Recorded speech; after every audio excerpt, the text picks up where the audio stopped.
नमस्कार। आज के हमारे सवाल जवाब के सेशन में आप सबका स्वागत है। मैं हूं आपके साथ पल्लवी जम्वाल। तो आज के हमारे सेशन में जो हमारी स्पेशल गेस्ट है उनका नाम है मंजू सिंह। अब मैं आपको बता दूं, अगर हम उनके बारे में पहले बातचीत करें तो वो जनरल सेक्रेटरी हैं पैंथर्स पार्टी की। क्योंकि अगर हम महिलाओं की बात करते हैं तो महिला किसी भी क्षेत्र में पीछे नहीं है, चाहे वो हम जहाज उड़ाने तक की बात करें या फिर शिप चलाने तक की बात करें या फिर हम पॉलिटिक्स की बात करते हैं। तो ऐसी ही एक एग्जाम्पल जो है हमारे साथ यहाँ पर मौजूद है। तो चलिए आइए उनसे बातचीत करते हैं और जानते हैं कि उनका जो सफ़र है वो कैसा रहा, किस तरीके से जो है उन्होंने अपने सफ़र की शुरुआत की और किस तरीके से आगे आने वाले समय में वो कहाँ पर अपने आप को किस मुकाम पर देखना चाहती हैं। तो मंजू जी, पहले तो बहुत बहुत शुक्रिया हमारे इस प्रोग्राम में आने के लिए। तो वहीं अगर हम शुरुआत करते हैं महिलाओं की, तो महिला सशक्तिकरण एक बहुत ज़्यादा इंपॉर्टेंट टॉपिक हो गया आज के टाइम की। अगर बात करते हैं तो हर एक महिला सशक्त होना चाहती है, हर एक महिला जो है वो इंडिपेंडेंट होना चाहती है। तो उस बीच आप क्या सोचती हैं, आपका क्या नज़रिया है कि किस तरीके से जो महिलाएं हैं उनको इंडिपेंडेंट होना काफ़ी ज़रूरी है? सबसे पहले तो मैं आपके माध्यम से अपनी चैनल की जितनी भी मेरी बहनें हैं मैं उनको नमस्कार करती हूँ। और जहाँ तक बात है महिला सशक्तिकरण की जी, तो हम इस पे बात करते हैं कि बड़ी बड़ी बातें की गई हैं महिला सशक्तिकरण की, पर महिलाओं को सशक्त किया भी गया है या नहीं, ये एक सोचने वाली बात है। अगर अभी भी आप गाँव में जाके देखिए, वहाँ महिलाओं को नहीं पता है अपने अधिकारों के बारे में। बिल्कुल। क्योंकि हम ज़्यादातर हमारा जो रहता है हमारा गांव में रहता है, तो हमारे आज भी वहाँ देखिए महिलाओं के साथ क्या बर्बरता होती है, उनके साथ मार कटाई होती है। और जो महिलाएं हैं वो बोलने तक के लिए तैयार नहीं है, उनको पता ही नहीं है कि उनके अधिकार क्या हैं। जी बिल्कुल। तो मैं तो कहती हूँ सबसे पहले हमें एक कहते हैं कि सेशन ही जैसे होता है, हम महिलाओं को एजुकेट करें कि हमारे अधिकार क्या हैं। और ये सबसे पहले मुझे लगता है गांव में जाके देखना पड़ेगा कि महिलाओं के लिए सरकार ने दावे तो बड़े बड़े करते हैं, बेटी बचाओ बेटी पढ़ाओ, पर मुझे नहीं लगता कि इसका ये जो नारा है इसका कोई मतलब है। क्योंकि आपने देखा होगा हमारे J&K में ही जब हमारी ये लेक्चरर्स बहनें बैठी हुई थी 3 साल ये सड़कों पे बैठी रही, तो इनकी कोई सुध लेने के लिए नहीं आया। बड़े बड़े होर्डिंग हमें दिखते हैं, पेट्रोल पंप पे जाइए कहीं जाइए, बेटी बचाओ बेटी पढ़ाओ। तो फ़ायदा क्या है ऐसे बड़े बड़े जो नारे देने का? हमारे यहाँ आंगनवाड़ी वर्कर, आशा वर्कर, NHM वाली महिलाएं ये सड़कों पे बैठी रही, वो इनके ऊपर डंडे भी बरसाए गए। शायद आपने सुना होगा जब NHM के ऊपर इन्होंने डंडे बरसाए थे, उसमें से 1-2 जो महिला थी जो गर्भवती थी और उनका गर्भपात हो गया था उससे। तो आपको क्या लगता है यही है बेटी बचाओ बेटी पढ़ाओ? कहाँ है महिला सशक्तिकरण? जी, मैं अपनी एग्जांपल लेती हूँ। मेरे ऊपर 2 बार हमला हो चुका है रामनगर के अंदर। इलेक्शन, एक तो इलेक्शन कैंपेन में अभी और एक पहले हो चुका है। लिखित में हमने जो FIR दी थी, पर क्या हुआ? कुछ नहीं हुआ। कहाँ है बेटी बचाओ, कहाँ बेटी पढ़ाओ, कहाँ है? बिल्कुल। अगर हमें ही नहीं कोई, मैं कहती हूँ कि मैं एक फार्मर मिनिस्टर की वाइफ हूँ, अगर मैं सिक्योर नहीं हूँ तो आम औरत का क्या होगा वहाँ पे? तो मंजू जी, अगर बात करते हैं महिला सशक्तिकरण की, जिस तरीके से आपने कहा कि बड़े बड़े दावे किए जाते हैं, सरकार जो है वो इस तरीके की दूर दराज के इलाकों में स्कीम्स ला कर रखती है और पूरी कोशिश की जाती है कि बेटियों को आगे बढ़ाया जाए, लेकिन आज भी अगर हम बात करते हैं तो डोमेस्टिक वायलेंस के केसेस बढ़ते जा रहे हैं। महिलाएं जो हैं वो 4 दीवारी के बीच अपने घर में जो भी विवाद होता है वो आज भी बाहर खुलकर नहीं आते, क्योंकि उनको स्टार्टिंग से यही बताया जाता है कि जो घर पर है घर की बातें घर पर रखी जाए। लेकिन वहीं अगर हम पुरुष की बात करते हैं तो वो हर जगह जाकर उस चीज़ को बताते हैं या फिर पूरी कोशिश करते हैं कि वो अपनी जो भी उनके घर पर जो भी महिलाएं हैं उनको डोमिनेट कर सके। हालांकि अब अगर हम ज़माने की बात करते हैं तो ज़माने में बहुत तब्दीली आई है, लड़कियां पढ़ना शुरू हो गई हैं, वो अपने विचार रखना शुरू हो गई हैं और डट कर सामने आती है। लेकिन फिर भी अगर जम्मू कश्मीर के दूर दराज के इलाकों की बात करते हैं तो वहाँ पर बहुत ऐसी खामियाँ देखने को मिलती है, बहुत जागरूकता की ज़रूरत है, बहुत पढ़ाई लिखाई की ज़रूरत है। तो उस बीच आप क्या कुछ सोचती हैं कि किस तरीके से बदलाव आएगा और किस तरीके से बदलाव आना चाहिए? देखिए, सबसे पहले तो शिक्षा को हमें घर घर तक लेना होगा। बिल्कुल। और इसके लिए एक प्रयास हर्षदेव जी ने जब किया था, मैं तब की बात करती हूँ 96 से जब वो पहली बार MLA बने, तो पूरी स्टेट में जब 9000 स्कूल था जी, तो हर्षदेव जी ने 2002 में जब वो एजुकेशन मिनिस्टर बने उन्होंने 11000 नए स्कूल खोले। जहाँ तक गांव की बात करें वहाँ पे स्कूल नहीं थे, लोग अपनी बच्चियों को नहीं भेजते थे पढ़ने के लिए। तो वो एक पहला कदम रहा कि स्कूल दिए गए, हर गांव में जी। स्कूल दिया गया। उसके बाद अब गांव की बच्चियां पढ़ रही हैं और अपने अधिकारों के बारे में जान भी रही हैं। जी। जो आजकल की पीढ़ी है उनको पता है अपने अधिकार क्या हैं, पर जो मैं कहती हूँ ना, जो पुराने लोग हैं या जो थोड़े पिछले थोड़े बड़े एज के जो जी, हैं जी। उनको नहीं पता है अपने अधिकारों के बारे। आप आज भी देखो, दहेज के लिए हमारे घर में महिलाओं को जला दिया जाता है या उनको मरने पे मजबूर किया जाता है। ऐसा नहीं है, बहुत सी महिलाएं हैं जो डॉक्टर भी है, इंजीनियर भी है, पॉलिटिक्स में भी महिलाएं आई हैं। पर अच्छी तरह से अगर महिलाओं को अगर अधिकार देने अगर होंगे तो सबसे पहले जी। हमें उनको एक सशक्त करना पड़ेगा, उनको उनके अधिकार देने पड़ेंगे। जैसे कि हमें रिजर्वेशन एक मिली है, बिल्कुल। पंचायत में हमें मिली है, म्यूनसिपलिटी में हमें मिली है, पर असेंबली में हमें जो है हमारा अधिकार नहीं मिला है। तो असेंबली में भी महिलाओं को रिजर्वेशन मिलनी चाहिए, जो कि 33% का एक वादा किया गया था। बिल्कुल। बीजेपी ने भी किया था, कांग्रेस ने भी किया था, पर अभी तक मिली नहीं है। तो हमारा यही रहेगा सरकार से, ये नरेंद्र मोदी जी से भी कहते हैं कि आप अगर बेटी बचाओ बेटी पढ़ाओ और इसके आप बड़े बड़े दावे करते हैं, तो महिलाओं को सशक्त करने के लिए सबसे पहला जो मेरा यही उनसे आग्रह होगा कि आप महिलाओं को रिजर्वेशन दीजिए असेंबली में, ताकि महिलाएं असेंबली में पहुंचे और महिलाओं के लिए बोलें। क्योंकि महिलाओं के बारे में अगर कोई जिसको ज़्यादा जानकारी है वो महिलाओं के लिए है, महिलाओं को ही है। पुरुषों को इतना मुझे लगता है कि महिलाओं के बारे में इतना पता नहीं होता है। और अगर हम लोग अगर असेंबली में पहुंचे तो हम लोग महिलाओं की बात कर सकते हैं। तो मैं सबसे पहले यही कहना चाहूँ कि महिलाओं के लिए हमें बड़ी बड़ी बातें करने से अच्छा है हम महिलाओं के लिए कुछ ऐसे रोज़गार के अवसर दें कि गांव की महिलाएं जो कम पढ़ी लिखी महिलाएं हैं उन्हें भी रोज़गार कमाने का मौका मिले। क्योंकि ज़्यादा पढ़ाई ना होने के कारण वो जॉब अगर नहीं ले सकते हैं, डिपेंडेंट रहती है वो अपने घर वालों पे, उनका हाथ हमेशा ऐसे ही रहता है। तो मैं कहती हूँ उनका हाथ ऐसे भी रहे, वो देने के काबिल बने, पर उनके लिए कुछ ऐसी स्कीमें लाई जाएं, कुछ रोज़गार के ऐसे कुछ ऐसे हों कि महिलाएं जो कम पढ़ी लिखी महिलाएं वो भी अपना रोज़गार जुटा सकें। ये मेरी सरकार से एक आग्रह रहेगा कि महिलाओं को अगर सशक्त करना है तो महिलाओं को उनके अधिकार दीजिए।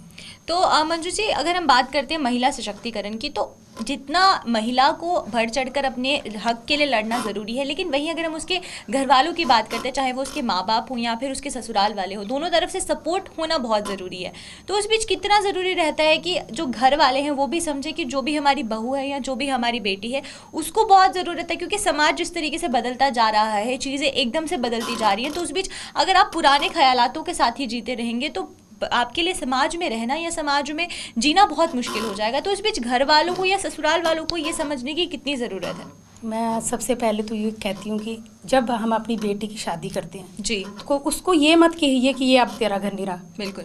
क्योंकि हमारे पहले कहावत थी कि अब बेटी डोली में जाएगी तो अर्थी पे वापस आएगी। तो मैं सब अपनी बहनों से कहती हूँ कि जिनकी भी बेटियाँ हैं, आप अपनी बेटियों को जब भेजते हैं तो उनको ये मत कहिए कि अब तेरा यहाँ कोई अधिकार नहीं। उसको ये कहिए तू जब भी तुझे हमारी ज़रूरत होगी, हमारे घर वापस आना होगा तो वापस आ, ताकि महिलाओं को भी लगे कि हमारा कहीं, क्योंकि ज़्यादातर महिलाएं इसीलिए चुप रह जाती हैं कि उनको लगता है पर अगर मायके में बात होती है तो माँ बोलेगी नहीं बेटे तू चुप रह, तू सह ले, ऐसी बातें होती हैं। वो सोचती हैं हम कहाँ जाएंगी, अगर कोई इंडिपेंडेंट नहीं होगी, अगर कोई जॉब में होगी कोई तो वो शायद ये ले लेगी, पर जो होगी कि जो इंडिपेंडेंट नहीं होगी महिला तो उसको तो ये सोचना पड़ेगा मैं मायके जाऊंगी तो वहाँ मुझे मेरी क्या करेगा, कोई देखभाल नहीं होगी उसकी। और जो मायके वाले भी हैं वो भी यही कहेंगे कि हमारे ऊपर बोझ हो गया। पर यही चाहिए सबको कि अपनी बेटियों को पूरा आप बोलें कि आपका अधिकार है, आप जहाँ रहना चाहे आप वहाँ रह सकती हैं। फिर शायद हमारी जो बेटियाँ बदलाव होंगी। और इसके साथ साथ जैसे बेटे हैं तो बहुएं अगर हमारे घर में आएंगी तो हमें उन्हें बेटियों की तरह रखना। हमें ये नहीं है कि बाहर से आई है लड़की, बाहर से आई है तो वो हमारी है। अगर हमारे बेटियां नहीं हैं तो हम, जैसे मैं अगर कहूँ कि मैं 2 बेटों की माँ हूँ तो मेरे बेटी नहीं है, तो मैं तो यही चाहूँगी कि बेटी आए और मुझे भी एक बेटी लगे कि मेरी बेटी आई है, मैं अपनी बेटी समझ के उसको रखूँ।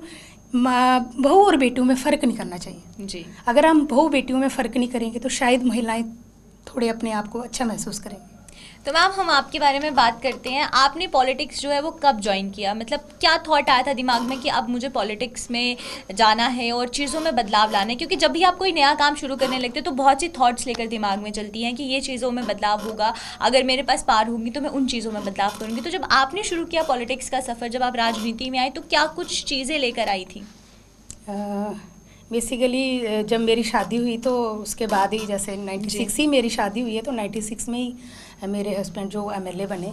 तो उसके बाद तो बच्चे हो गए, जैसे 2 बेटे थे, तो मैं पहले 6 साल तो मैं बिल्कुल नहीं निकली बाहर।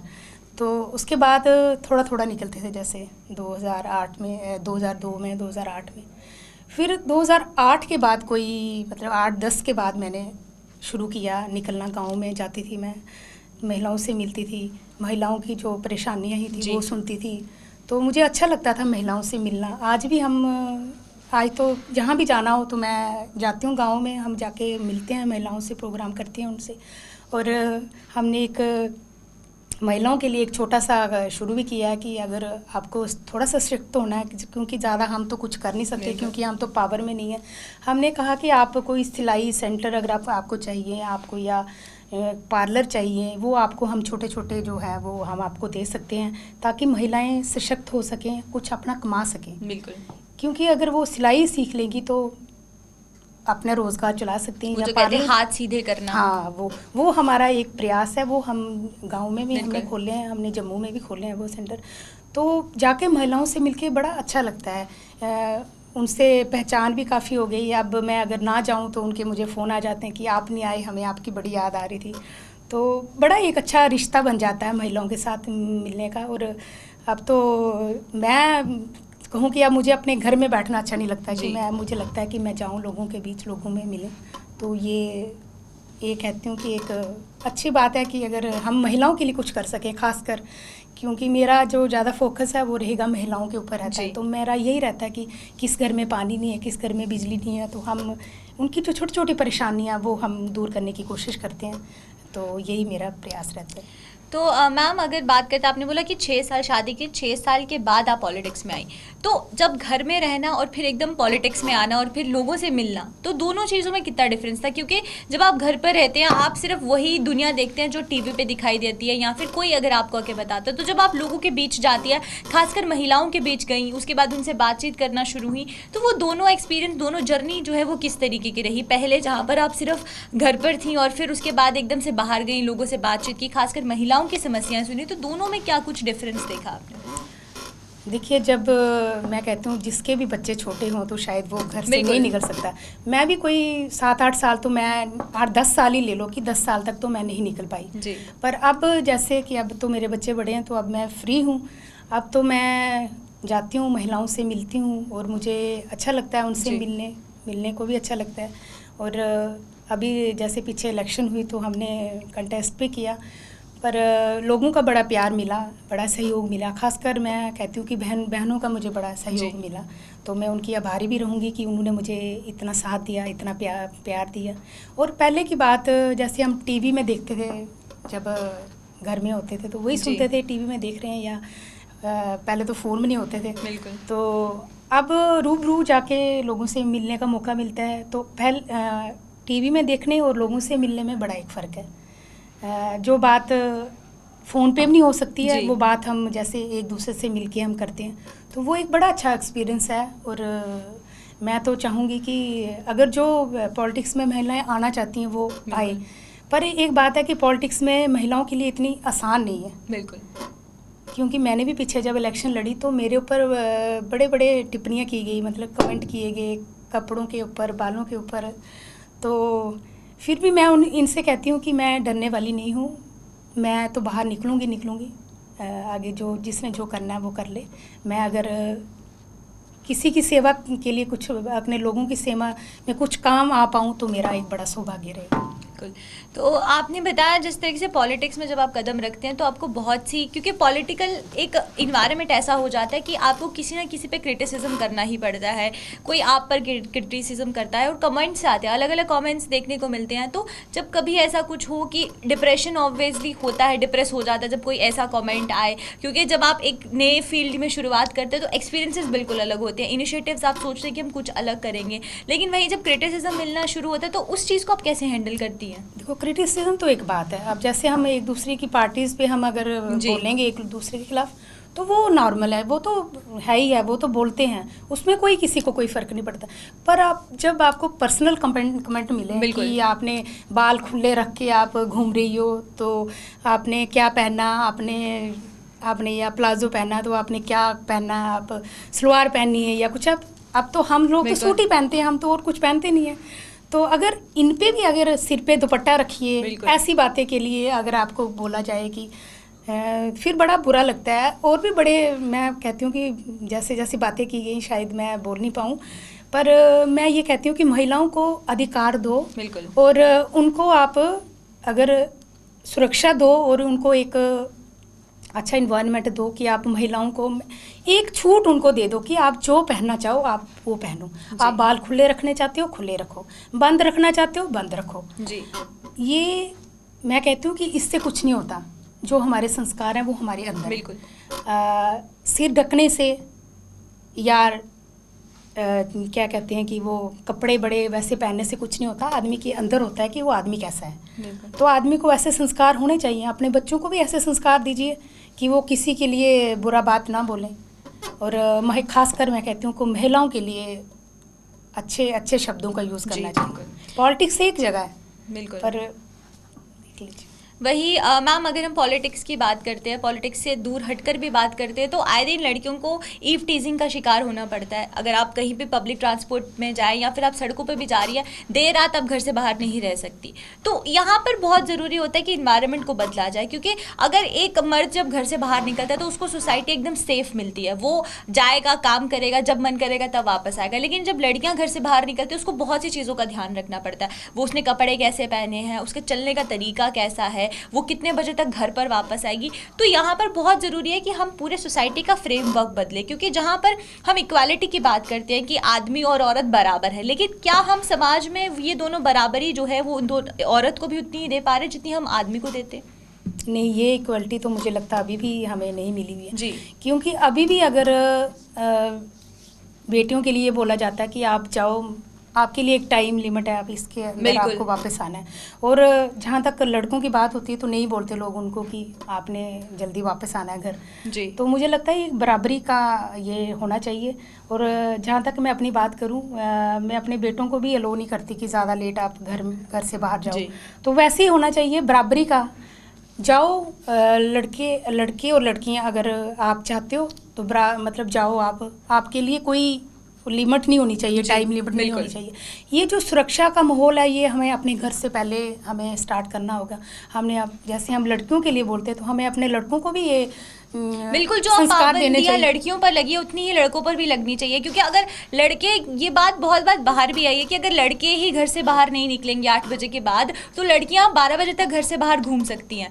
तो ये जो बदलाव है सोसाइटी में बहुत ज़रूरी है, और अगर अभी से ये बदलाव नहीं किया गया तो आगे आने वाली जो जनरेशन है उनको काफ़ी ज़्यादा, क्योंकि पढ़ाई लिखाई भी है, टेक्नोलॉजी भी बदल रही है, लेकिन फिर भी ये जो दिमाग है हमारा, जो स्टीरियोटाइप थिंकिंग है वो बदल नहीं रही है। तो उसके लिए काफ़ी ज़्यादा जो संज्ञान है वो लेना चाहिए। मैं तो कहती हूँ कि एक बराबरी का अधिकार लड़के और लड़की, पहले पेरेंट्स को ही होना चाहिए कि हम अपने बेटा या बेटी है तो हम उनको बराबरी का अधिकार दें। और अगर लड़की में इतनी हिम्मत है, सशक्त लड़की हो, मैं तो कहती हूँ उसको कराटे सिखाओ ताकि लड़की अपनी हिफाजत खुद कर सके, किसी पे वो डिपेंड ना रह सके। तो हमें ऐसा एक माहौल तैयार करना पड़े, अपने बच्चों को भी अपने अच्छे संस्कार देने चाहिए कि दूसरी की जो बेटी है उसकी इज्जत करो। आपकी भी अपनी बहन होती है घर में, जैसे अपनी बहन है वो भी किसी की बहन है। हम अगर ये सिखा देंगे अपने लड़कों को और लड़कियों को दोनों को कि आप एक दूसरे की इज़्ज़त कीजिए, तो शायद मुझे नहीं लगता कि इतना कुछ करने की ज़रूरत है। फिर हमारे लिए एक स्वच्छ माहौल जो है वो हमारी बेटियों के लिए भी होगा और हमारे बेटों के लिए भी होगा। तो वही मैम आपने सेल्फ डिफेंस की बात की कि कराटे सिखाना बहुत ज़रूरी है लड़कियों को, तो इस तरीके की पढ़ाई स्कूल्स में ही अगर शुरुआत देने में हम शुरू कर दें कि किस तरीके से लड़कियाँ जो है वो सशक्त बने, क्यों ज़रूरी है लड़कियों के लिए पढ़ाई, क्योंकि मुझे नहीं लगता कि कोई इस तरीके की क्लासेस किसी भी स्कूल में दी जाती है जहाँ पर ये बताया जाता है कि लड़कियों को पढ़ाई करना ज़रूरी है, शादी जो है वो एक एंड नहीं होता, उसके बाद भी आप काम कर सकते हो। और आप इसकी मिसाल भी हैं, आपने बोला कि 10 साल के बाद आपने पॉलिटिक्स शुरू की है, तो दोनों चीज़ों में बहुत फ़र्क होता है। जब आप एक होम वर्कर होती है देन उसके बाद एक पॉलिटिकली बाहर आती है, एक चेहरा बनकर बाहर आती है, दोनों चीज़ों में काफ़ी डिफरेंस है। तो ये पढ़ाई जो है ये ग्राउंड लेवल पर ही शुरू होनी चाहिए, तो इस पर आपका क्या कुछ कहना है? मैं तो कहती हूँ कि स्कूल लेवल से जब हम कंपलसरी होना चाहिए कि जूडो कराटे लड़कियों को सीखने ही सीखने हैं, लड़के भी सीखें लड़कियां भी सीखें जी। ताकि जिसको भी ज़रूरत पड़े अपनी हिफाजत की तो वो अपनी हिफाजत खुद कर सके। और जब हमारी लड़कियां पढ़ लिख के अच्छा, मैं तो कहती हूँ कि हमारी लड़कियां आजकल बहुत अच्छी भी हैं, आगे तक जा रही हैं, वो किसी से डरने वाली नहीं है, पर उनको एक पूरी आज़ादी मिलनी चाहिए लड़कियों को।